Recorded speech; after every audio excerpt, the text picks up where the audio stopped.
Aren't we lucky to have heard that original recording of a young woman kissing her lover goodbye on a summer's evening in 1571. Simply phenomenal. Hello there, and welcome back to the final couplet with me, Theo Cowan. A bit of a milestone today. It's Sonnet 125 that we're looking at. And as I said in the last episode, we are really coming to the end of Shakespeare's fair youth sonnets. And we will be moving on to another character, which I won't spoil if you haven't read the sonnets before. But we've had 125 sonnets so far, all about this one fair youth. And we've created a crazy story surrounding it over the last 125 episodes. So, let's dive in and take a listen, shall we? Sonnet 125. Were it aught to me, I bore the canopy, with my extern the outward honouring, or laid great bases for eternity, which prove more short than waste or ruining. Have I not seen dwellers on form and favour lose all and more by paying too much rent for compound sweet forgoing simple savour, pitiful thrivers in their gazing spent? No, let me be obsequious in thy heart, and take thou my oblation, poor but free, which is not mixed with seconds, knows no art, but mutual render only me for thee. Hence, thou suborned informer, a true soul, when most impeached, stands least in thy control. So that is Sonnet 125, and much like Sonnet 124, I found this quite hard to decipher initially, and it is a little bit confusing. There's a lot going on, but I think for me the main essence of this poem is about sort of rejecting superficiality and chasing fame and fortune, and it's more about finding your inner loyalty and experiencing sincere love and giving yourself, your whole self, to someone, and your true self. And he seems to, throughout the poem, be talking to his lover, but then at the end he's talking to someone else, some spy. Whether he's literally talking to another person then, or he's talking to the elements, or, you know, he likes to talk to time, we know that. We don't really know who he's addressing here at the end. I don't think anyone does. But it's quite interesting that he spends the whole poem talking to his lover, as he usually does, and then just switches at the end for the final couplet. But let's dive into this line by line and work out what the hell Shakespeare was going on about in Sonnet 125. So it starts with, "Wert aught to me, I bore the canopy, with my extern the outward honouring." And I had to do a little bit of research here, but it seems like here he's talking about bearing the royal canopy, which would be carried over the king or queen. So a sort of ceremonial thing. And he's saying, would it matter to me to carry the royal canopy if I only showed respect outwardly through my appearance? So, you know, oh yeah, look at him, look at Shakespeare carrying that canopy. He's really showing his respect. But does he actually show respect? He's only presenting respect by holding the canopy, if you see what I'm saying. And then he sort of continues this thought, or laid great bases for eternity, which prove more short than waste or ruining. So would it be worthwhile to lay new foundations of monuments, I think he's getting at here, which will only last as long as waste or ruin will allow? So what's the bloody point in laying all these new foundations if they're just going to waste away and be ruined. Like in other sonnets, I think here he's saying, it's essentially, it's just all for show. It's not actually real. It's not true. Then he continues with, have I not seen dwellers on form and favour lose all and more by paying too much rent? For compound sweet, forgiving, simple savour. Now here, of course, he's talking about other people that he's witnessed. And he's saying, haven't I seen people who care only about appearances? Like he was saying in the first couple of lines, haven't I seen people like this? And see them lose everything. So all they care about is appearances and social favour. And he's seen them lose everything and more than everything. Whatever the hell that is. You tell me what is more than everything. Anyway, they've lost it. They've lost more than everything. And Shakespeare has seen it. And the reason that they've lost everything and more than everything is by spending too much on their obsessions. They spent too much money on this appearance and this social favour. And I suppose it's not necessarily just money. It could be, time and effort.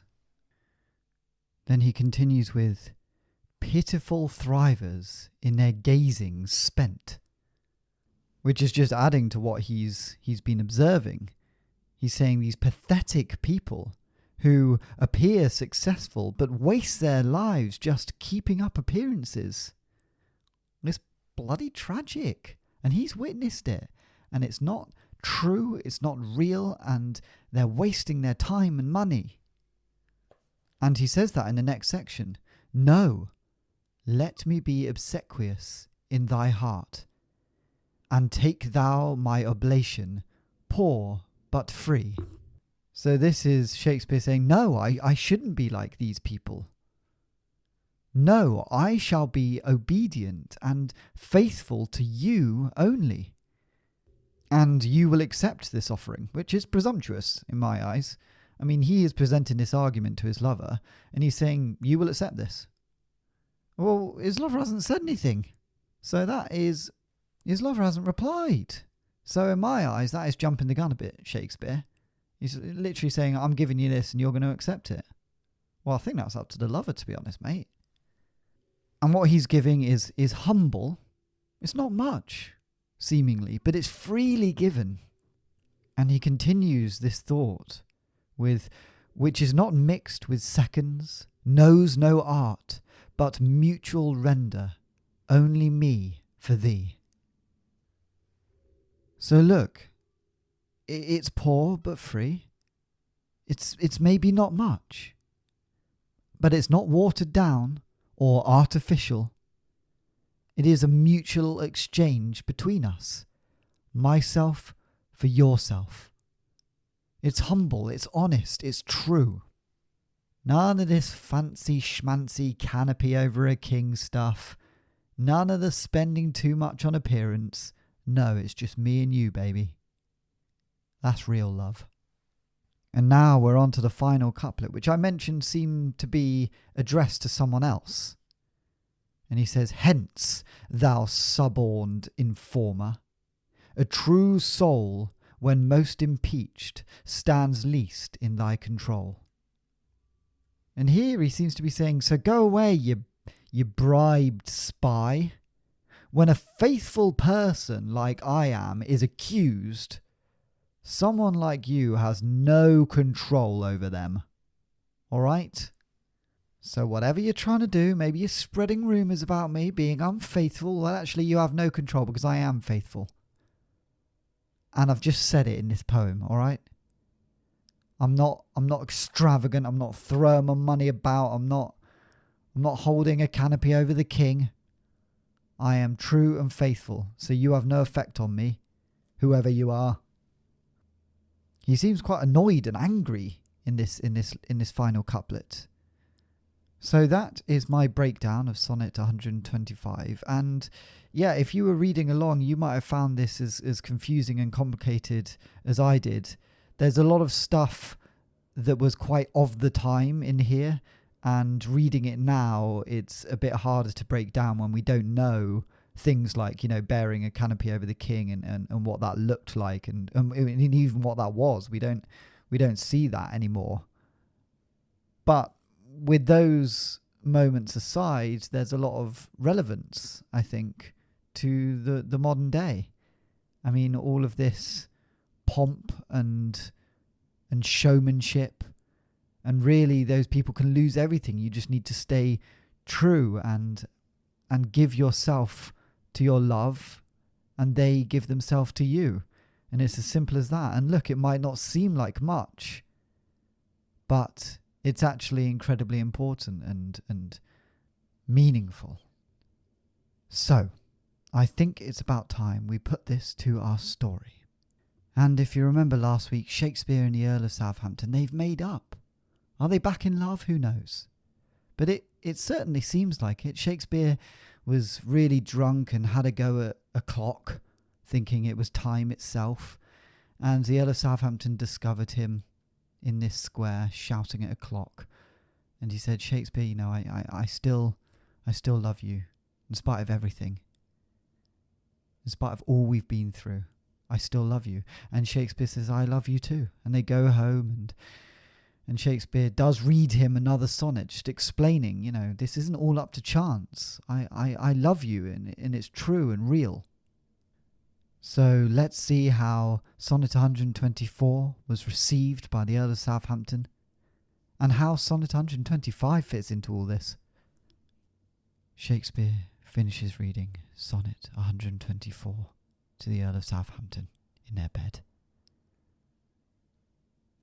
The Earl says, you know what, Shakespeare, that's actually one of your best sonnets, and it means a lot. You're not trying to make excuses. You're just saying how much you love me, and I really appreciate that. And Shakespeare says, thank you, actually. That means a lot. I've been working quite hard on this sonnet, and I know I've done a lot of sonnets, all right, but this one is different. And it's just to say that, look, yeah, I do love you. And they kiss. The Earl of Southampton says, well, look, it's Sunday. I'll tell you what, let's pop down to the kitchen. I'll make you your favourite breakfast. Pancakes, bit of maple syrup, some coffee, blueberries, all the things you love. And then we should probably go to church. I said I'd show my face, and I'd love you to come with me. And Shakespeare says, oh, God, church. Bit boring, isn't it? All right, I'll go just for you because I love you. So they go down to breakfast, and Shakespeare sits as the Earl of Southampton whips up quite the brekkie. They eat together, smiling and laughing. It reminds him of the old days before the Earl even went to prison. Back when they were happy and content, before all the affairs. After breakfast, they got dressed. Yes, they were fully naked at breakfast. And they left the house and walked to the church. There were lots of people there. It was a busy Sunday. Shakespeare and the Earl saying hi to their friends, to their neighbours. And then the doors at the back of the church are thrown open wide. And standing there is Christopher Marlowe, Shakespeare's ex-lover. They haven't seen each other for a long time. Marlowe has a gorgeous, sexy young man on his arm. And he's wearing all these gold rings and a big fur coat. And he has a little crown on for some reason. Let's just say he's clearly come into some money. And he looked very successful. He walked down the aisle. Everyone stared at him, open-mouthed. They couldn't believe how rich and successful he looked. Eventually, Marlowe stopped at Shakespeare and looked down at him and says, "Oh, hello, William. How are you?" William Shakespeare says, Fine, thank you, Marlowe. And Marlowe says, "Oh, yes, that's good to hear. I'm doing rather well myself." And Shakespeare says, "I didn't ask." And Marlowe says, "I know you didn't, but I feel I need to tell you I've written some marvellous plays, some rather fantastic works, and I've become rather wealthy, as you can see. Oh, and this is my boyfriend, Pierre. He's gorgeous, isn't he?" And Shakespeare mutters, "Well, he's not that good looking, actually. Well done, well done, well done you for getting money and looking good and healthy." And Marlowe says, "Yes, thank you, yes. I suppose your plays aren't quite making the money that you thought they might. You'll get there, you'll get there. Oh, and is this the Earl of Southampton? Gosh, you're not still together, are you?" And Shakespeare says, "Yes, we are, actually. We're doing really well." And Marlowe says, "Oh, God, even after all the affairs?" "You're probably still having affairs behind his back. A leopard can't change its spots." I think that's the phrase. Shakespeare is fuming. He says, "We are doing incredibly well, thank you very much, and we are faithful to one another. And you know what? You're all show, Marlowe. Looky, you think that fur coat and all those gold rings and your gorgeous boyfriend is going to hide what's actually going on in your dark, black heart?" Marlowe laughs. "Oh, you wish you had what I have, Shakespeare. But you don't." The Earl of Southampton grabs Shakespeare by the arm and says, "Come on, let's go, it's not worth it." And Shakespeare says, "No. I need to explain my feelings."